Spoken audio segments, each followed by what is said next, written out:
Hello everybody, thanks for joining me if you're watching live or the replay. Do say hello if you're watching live, put hashtag replay if you're watching the replay. So if you are currently or have been bedbound with ME, CFS, fibromyalgia, long COVID related conditions, you're not alone. Only this week I responded to two people posting about this topic, and I have been there. At one point, I was literally lying in bed 18 hours a day, sleeping or resting. I was only getting up to eat, etc. All right. So I have been there.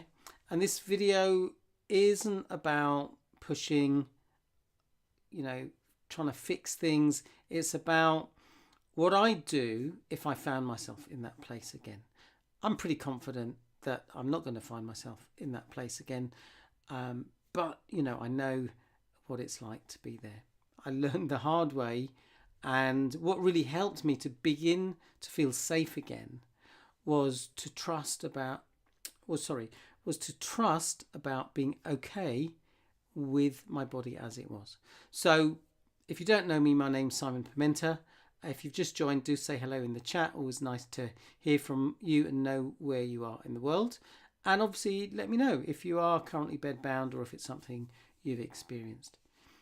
But briefly to introduce myself, my name's Simon Pimenta. I had ME, CFS and fibromyalgia for about 8-9 years. I was bedbound at one point, as I say, and that happened, that lasted for months consistently, where I was very, very limited. But I did go from not being able to walk for 1 minute at times to going back to work again, being able to go to festivals, play sport, live my life. Life is great. I've just been this summer to 2 festivals, a concert. I've been to Germany twice. I've been to Spain. So I'm living my life again. All right. And what really helped me was learning mind-body techniques. I tried supplements. I tried nutrition. Some of these things, I tried lots of different treatments like acupuncture, cranial osteopathy. I could go on.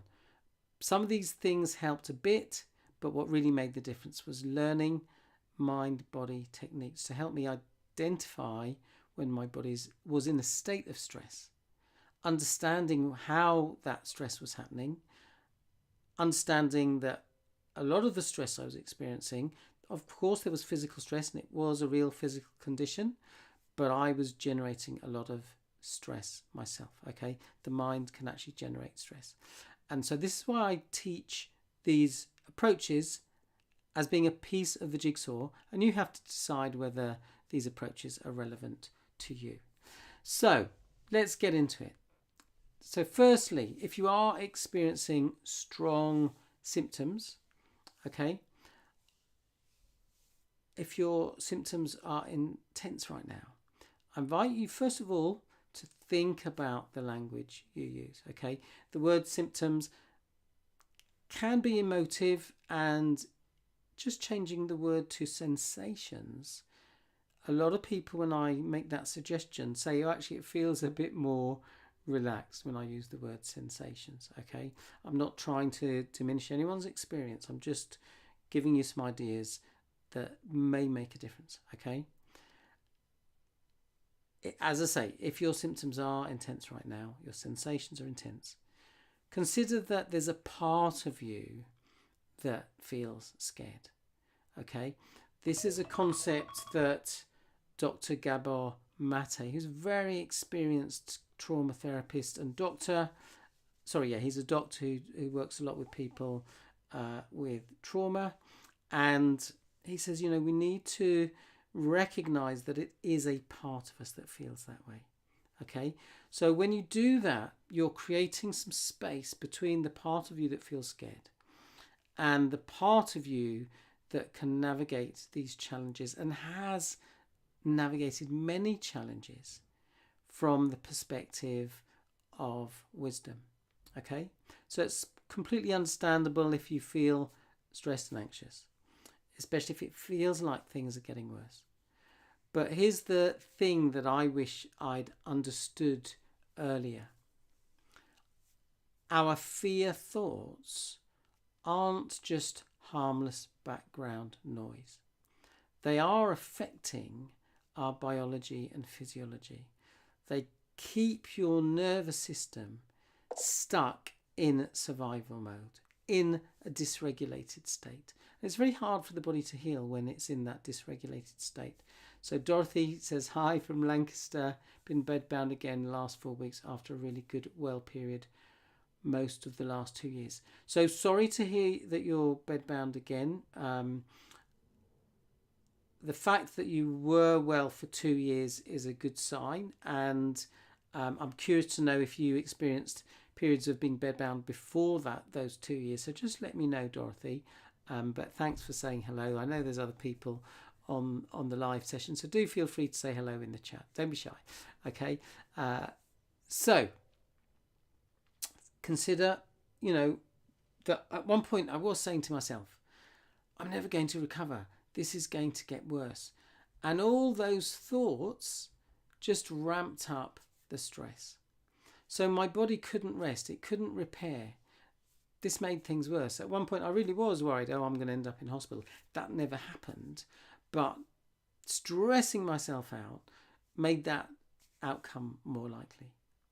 And actually I remember a time when I was thinking all that stuff and I said to myself, right, it's time to stop doing that. That's actually just making me feel worse. I could feel it in my body. I could feel that thinking was just generating a lot of stress.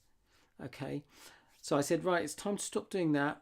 It's time to care for the part of me that is terrified. Okay. So I started responding to that part as I would a scared child. Okay. And I noticed a shift. Within hours, I actually started to feel calmer. Sorry, I don't know why my alarm keeps going off. I started to feel calmer and a bit better. Okay. And I kept doing that. And over the next couple of days, I did feel significantly better. But even as I say, within a few hours, I noticed a difference. So, okay, let me just... Shiria saying greetings, saying mic is low, please improve audio. Let me know if anyone else is experiencing that. Let me just check my settings, because sometimes they do annoyingly get turned down. So let's just have a look.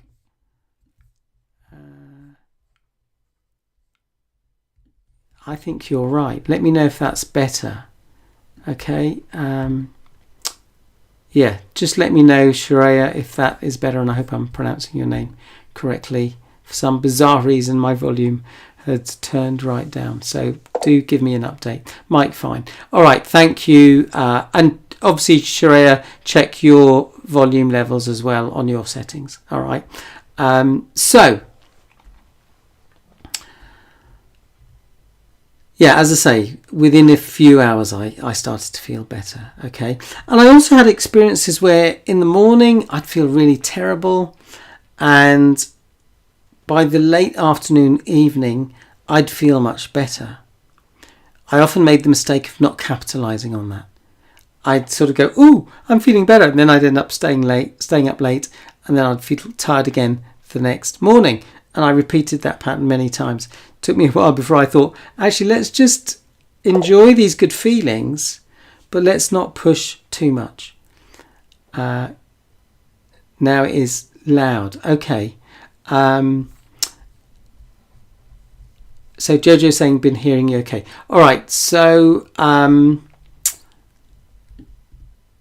just let me know if it's too loud for anyone else. So keep me posted and I'll adjust accordingly.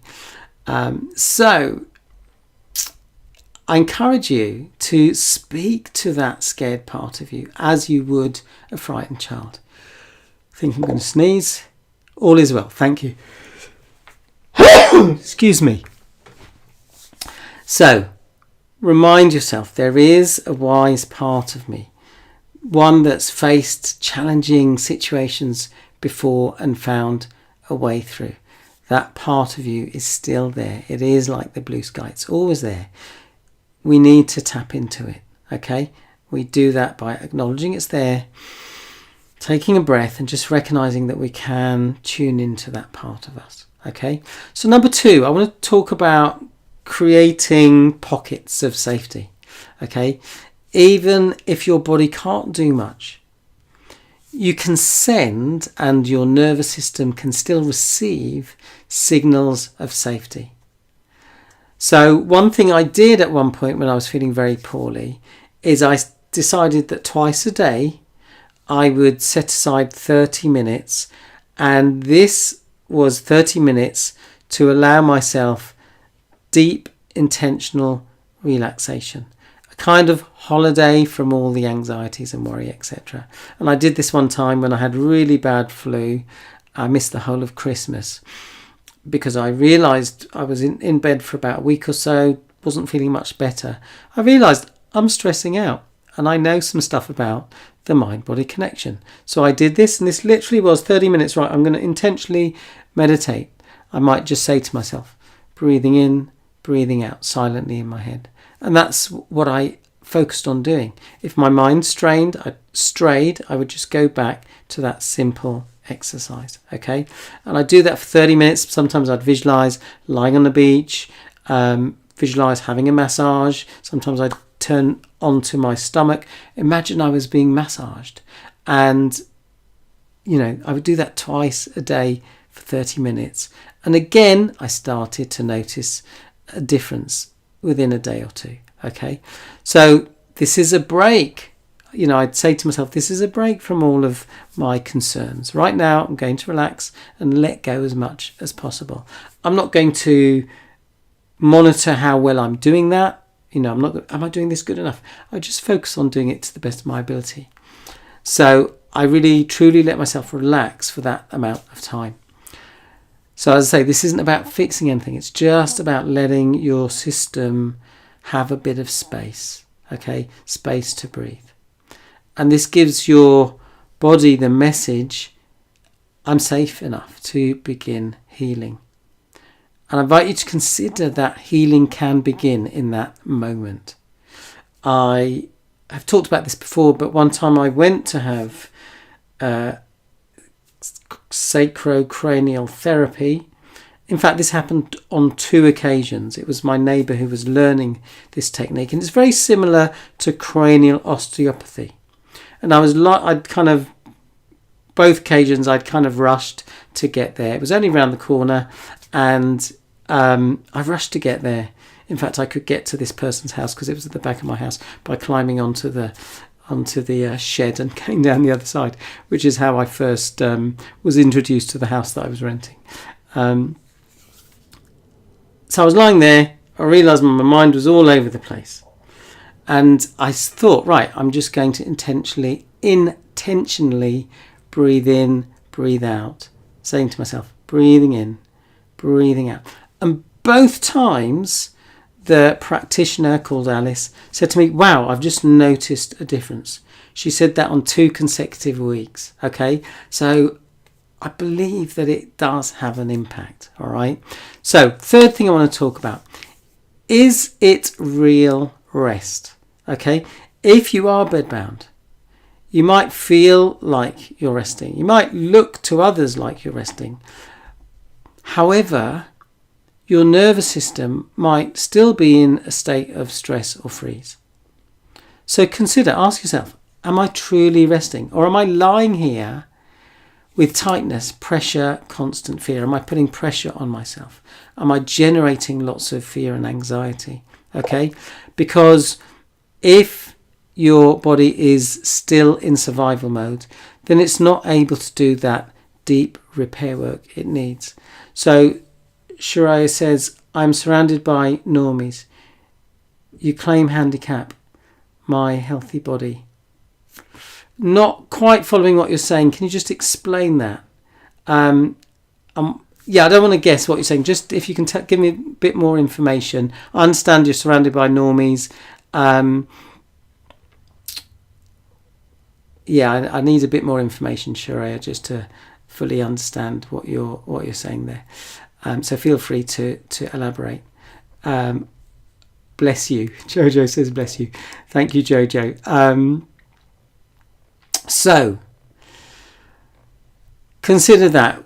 It's really important that we're not lying in bed scaring the crap out of ourselves, which is certainly what I was doing at one point. And I've worked with many people who recognise that that is what they were doing. Okay, so this isn't about shaming anyone, but it's just to recognise, is this an issue? All right.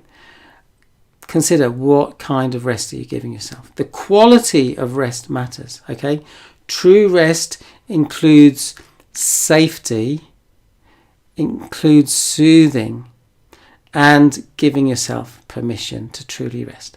And I've worked with people who don't give themselves permission.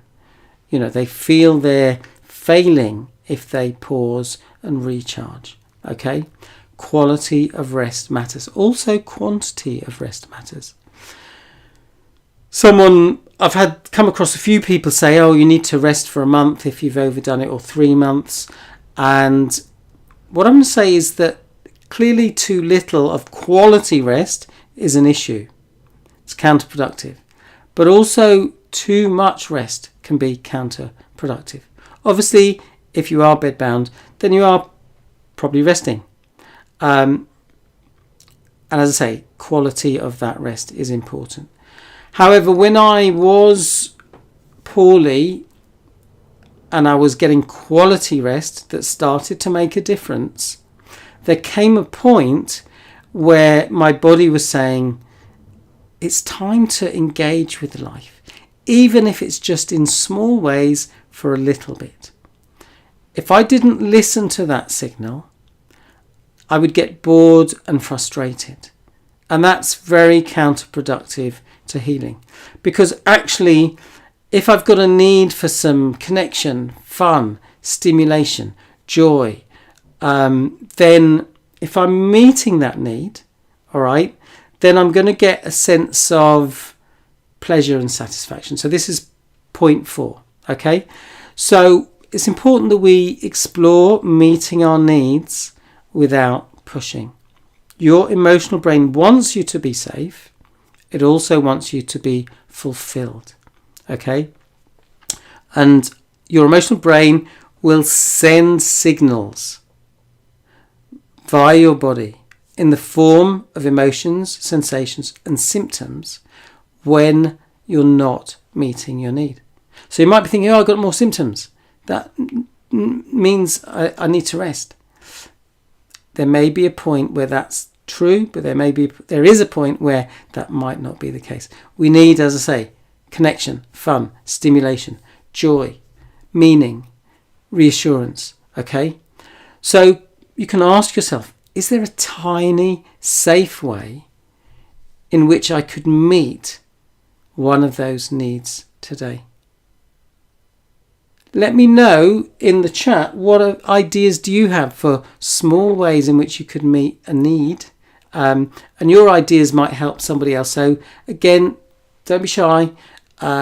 Feel it's an act of generosity to just share an idea without any self-judgment, okay? But a few ideas, it might be just sending a text to a friend or a 10-second voice note. I just got a message from a friend saying, how are you doing? Because, you know, there's been quite a lot going on in my life recently, some losses in my family, etc.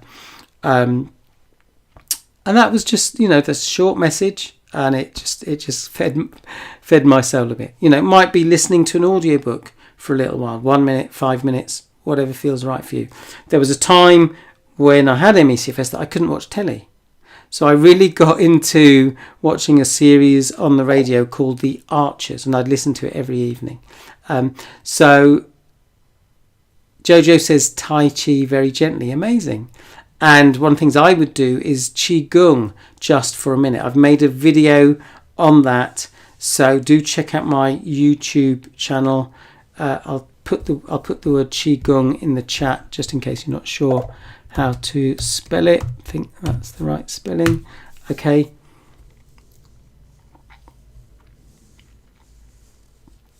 Okay. So Dorothy says, I say to myself, don't worry about the past. Don't worry about the future. Just focus on right now. What does my body need to do? That's nice, Dorothy.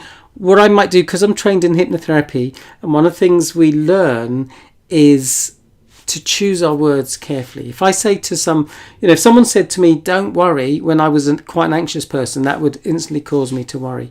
So, for instance, I invite you to think about, you might say, I can release the past. I can let go of the past. I can relax about the future.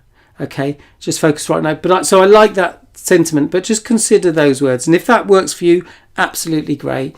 But I talk about clean language, okay? And I'll give you an example of that. Sometimes I'll ask a client, what is a positive change that you've noticed? And they say, I feel less anxious. And I say, okay, if you're feeling less anxious, what are you feeling more of? And sometimes people struggle to find the words, okay? And it takes them a while to say, actually, I feel more calm. I feel more content, okay? And I say, how does that feel to say, I feel more content? And they say, yeah, that feels good. And I say, now let's put a number on it. What number were you for calm and content before? And they might say, I was a 3. What number are you now? And they say, oh, actually, I'm a 7. And I say, right, say that whole sentence. They say, I was a 3 out of 10 for calm and content, and now I'm a 7. And how does that feel? That feels amazing. And now they're suddenly smiling and feeling good because they're really acknowledging the shift that they've made, okay? So Dorothy says, yes, good point. So thanks for, your response. Natalie says, painting or anything artistic, especially free courses online. Amazing. And Natalie, if you ever want to share any of your art, then feel free to do so. One of the things I would do is just pick up the guitar and play a few chords when I was very poorly. I'm kind of learning the piano now, which is behind me. And my goal is to play for at least 5 minutes every day. And I know if I sit down for 5 minutes, sometimes when I've got time, it'll turn into 30 minutes. But even when I'm like last night, I wanted to get to bed early, and I was kind of not wanting to play too long. So I just literally set the timer for 5 minutes, and it kind of feeds myself. So think about that. It might be imagining a favourite memory, feeling a soft blanket, or I've got a cashmere jumper that whenever one of my friends, I'm with my friends, she's always wanting to stroke it. So maybe if you enjoy that tactile experience, find something that's soft and nice to touch. You might, if you're able, watch a light-hearted video, maybe even watching a video of nature or calming visuals, or just listening to calming sounds. I think someone posted recently saying they just put on sounds of the sea or sounds of nature and just really enjoy that, okay? So these aren't distractions, they're nourishment for your nervous system. Okay, so point 5.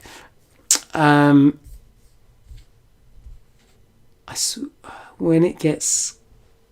So Shirai says, when it gets gangster, I'm still not clear what you mean, Shiraya. Sorry. Feel free to clarify. So, point 5. Rain sounds make me feel safe. Yeah. And I'm curious, Jojo, would you say that an audio of rain would have that effect as well? Just let me know. I'm curious. I find that these sounds can be really powerful. That's why people quite like ASMR. If you don't know what that is, check it out. It's those letters, ASMR. And it's about people making sounds with different things like a comb. And it's really quite, hypnotic. So check that out. So, point 5. I've talked a bit about language, but let's just focus on that for a moment. The language we use has an effect. People use the word crash. I've had a crash. That's pretty dramatic language, okay? So just notice the difference between the words we'd use, saying crash or I'm experiencing strong symptoms or sensations. So if you've had an increase of sensations after a good stretch, which is what I think Dorothy was saying, it is a sign that your body has been coping better. But it may be that you just need a reset.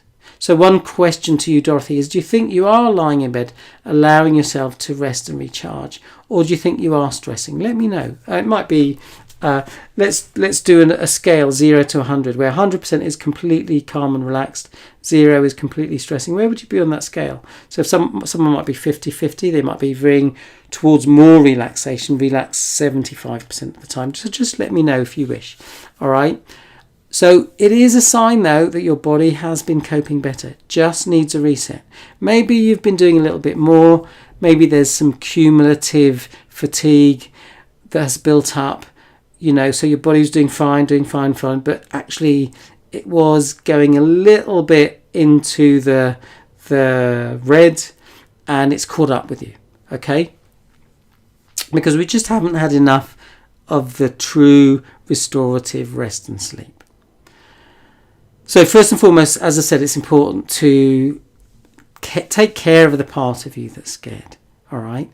Remember that panicking just pulls you further from healing. There's a point in the future where you're well. And every time we stress, that point in the future goes a little bit further into the future. Every time we soothe ourselves and relax and let go, it becomes a little bit closer. Okay. So instead of generating anxiety, work on cultivating patience, okay? Work on cultivating acceptance. This isn't the same as giving up. It's just saying that right now, this is where I am. That is the starting point to making progress. Be compassionate for all parts of you. And trust that your body does want to recalibrate. I've got these rubber ducks here, okay? That's a symbol of your buoyancy. Your body does want to bounce back, but sometimes we're doing things that is keeping it submerged. So if we can get out of the way, the body can start to heal. Remember, that's not about blame. It's just recognizing, if that is the case, and I certainly recognize that was the case for me, that at times I was generating stress. Okay, so Dorothy says, yes, definitely stressing a lot. I think as I've been doing lots and enjoying, it went on my first holiday for 20 years. It's been amazing. So that's amazing that you've done that, Dorothy. If you've done it before, you can do it again.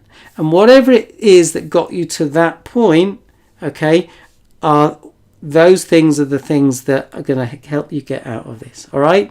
So sixth and final point, important we reduce the stress. Okay. So look at where stress might be affecting you. Might be your environment, harsh lights, noise, clutter, relationships. Might need to work on setting boundaries and being clearer about expectations. Relationship to yourself. How are you treating yourself? Are you adding pressure, or are you giving yourself space and grace? Okay. What are you eating? If our diet is highly processed, then that is causing inflammation. It's making your body work harder. That doesn't mean you have to be a monk and eat, very in a Spartan way. Enjoy your food, give yourself treats. I'm at the weekend going to be making a keto chocolate cake. Use almond flour, ground almonds rather than wheat flour. Use maple syrup rather than sugar, and it's just kinder to your body, and it's absolutely delicious. Okay, if anyone wants the recipe, let me know and I'll share it. Okay, but you can look these up online. Look up keto recipes. They are healthier, and can just put less strain on your body. So just ensure we're eating as clean as possible. Good quality protein, plenty of veg, etc. Foods in low glycemic index. All right, all these tiny adjustments can reduce the load on your body. Okay, so Jojo says, I had ME at the age of 17, bedbound for a long time, and I recovered and had happy years, but I relapsed and worked hard on recovery. People like you, Simon, help. Well, I'm really happy to have helped, and well done for what you're doing. And are you recovered now? Are you saying, or are you still working? Are you working on recovery? I shouldn't say still. Are you working on recovery? So just let me know, Jojo. But yeah, thank you for your kind words, and appreciate that. I'm really happy to help because I've been there. All right. And one of my motivations for doing this work is that I lost a friend to ME/CFS. He ended his life, which is so tragic, and I don't want anyone else to do that. I want people to have hope and to understand what can be keeping us stuck and what can help. Okay, Jojo says thank you. You are very welcome. So now I'm ill again after being so well. Mind is racing with frustration, etc. Plus we are due to go on holiday in a week, which is really important, but I'm not well enough. Stress of letting people down. Okay, so Dorothy, tell me this. What score would you give for your physical health out of 10 right now, with 10 being a healthy person? And, you know, if you can't go, you can't go. All right? Again, that's where you need to forgive yourself. However, you've got a week. What would it be like if you did just take away all that stress for the next week? Just allow yourself to recover. You know, do your best to just allow your body to get into a healing state and see what happens. Okay? And if you still can't go, that's okay. You did your best. But, you know, there were times when I wasn't fully well and I still went on holiday and I rested as much as I needed. So use your judgment. So Dorothy's saying 2 out of 10. Okay, so what I would say is, you know, if that's the case, okay, but a week is still a long time, all right? So what would it be like if you did take away the frustration and put yourself in a healing state?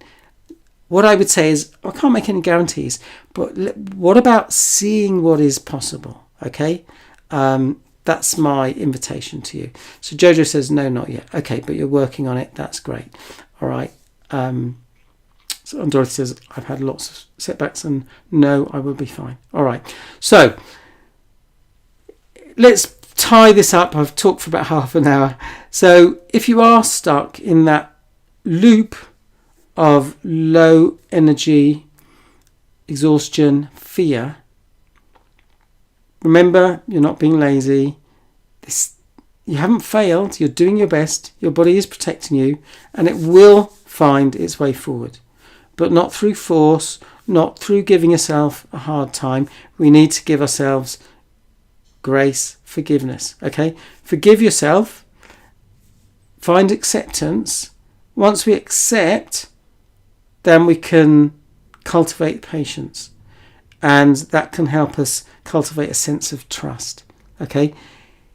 Healing starts with shifting the quality of your rest, meeting your emotional and sensory needs, soothing the part of you that is scared. Okay? Trusting in the part of you that is wise and resilient and can guide you. You're not broken. You're not going backwards. You're learning how to support your body through the blips, and that's powerful. Okay? We're not robots. It's not a linear process, and it is trial and error. But the more we explore these concepts, the more I think we can help put the body in a healing state. So if you found this video helpful, feel free to share and leave a comment. I do love hearing from people. Remember, you're not alone in this.